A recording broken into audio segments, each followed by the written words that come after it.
श्री श्री राधा माधव की जय। श्रीमद् भगवद गीता की जय। भगवान श्री कृष्ण भगवद गीता में कहते हैं, मैं किसी के भाग्य को नहीं बनाता, हर कोई अपना भाग्य स्वयं बनाता है।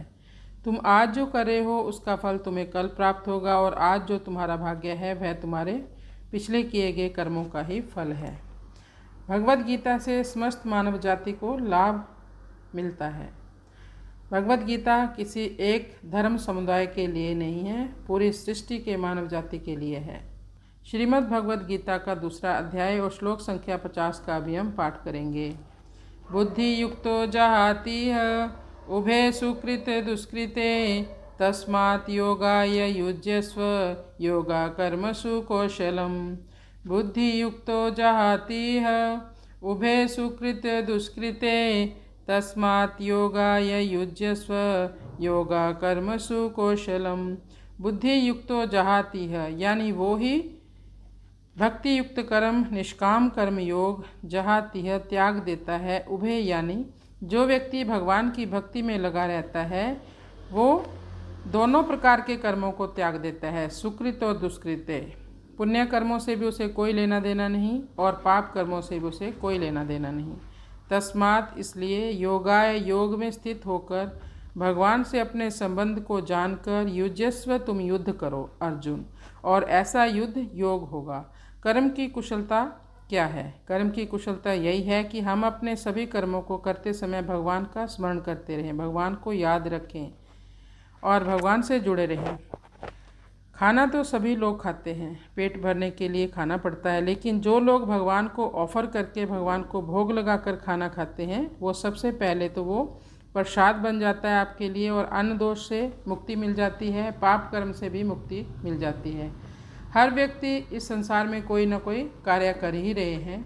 कोई व्यापार कर रहा है, कोई जॉब करता है। मानो जैसे एक डॉक्टर है, वो हर समय सोचता है कि कैसे मैं ज़्यादा से ज़्यादा पैसा कमा लूँ। कार्य तो कर रहा है लेकिन वो पाप कर्म कर रहा है, क्योंकि उसको एक महीने में जो वेतन मिलता है, जो आय होती है उसकी अच्छी खासी होती है, लेकिन उससे भी ज़्यादा अगर वो कमाना चाहता है तो वो कोई ना कोई पाप कर्म ऐसा करेगा जिससे उसको ज़्यादा इनकम होएगी, और वो होगा क्या, पाप कर्म हो जाएगा उससे। और एक दूसरा डॉक्टर है जो निष्काम कर्मयोगी है। कोई भी पेशेंट उसके पास आए तो अपनी पूरी क्षमता से उसका इलाज करने में लग जाता है, चाहता है कुशल घर ये चला जाए, सेवा समझकर उसकी सेवा करता है। तो जो मानसिक स्थिति है उससे पता चलता है कि जो हम कार्य करते हैं वो योग होगा या बंधन का कार्य हो जाएगा। यानी हमारा कोई भी कार्य करने के पीछे मोटिवेशन क्या है ये हमें पहले सोचना है। कुशलता इसमें है कि कोई भी कार्य करते समय हम बंधे ना, हम सकाम कर्म ना करें, निष्काम कर्म की ओर ही बढ़ें। अनुवाद करेंगे अब इसका हम। बुद्धि योग में लगा हुआ व्यक्ति इसी जीवन में पुण्य एवं पाप दोनों का त्याग कर देते हैं, इसलिए तुम बुद्धि योग यानी भक्ति योग में स्थित होकर कर्म करो।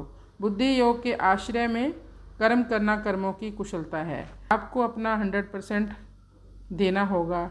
आपको जो भी कर्म करना है निष्काम भाव से करना होगा, तो फल प्रभु उसका 100% ही आपको देंगे, लेकिन उसमें हमें आसक्ति नहीं करनी है उस कर्म में जो हम कर रहे हैं। तो कृष्णाय वासुदेवाय हरे परमात्मने प्रणत क्लेश नाशाय गोविंदाय नमो नमः।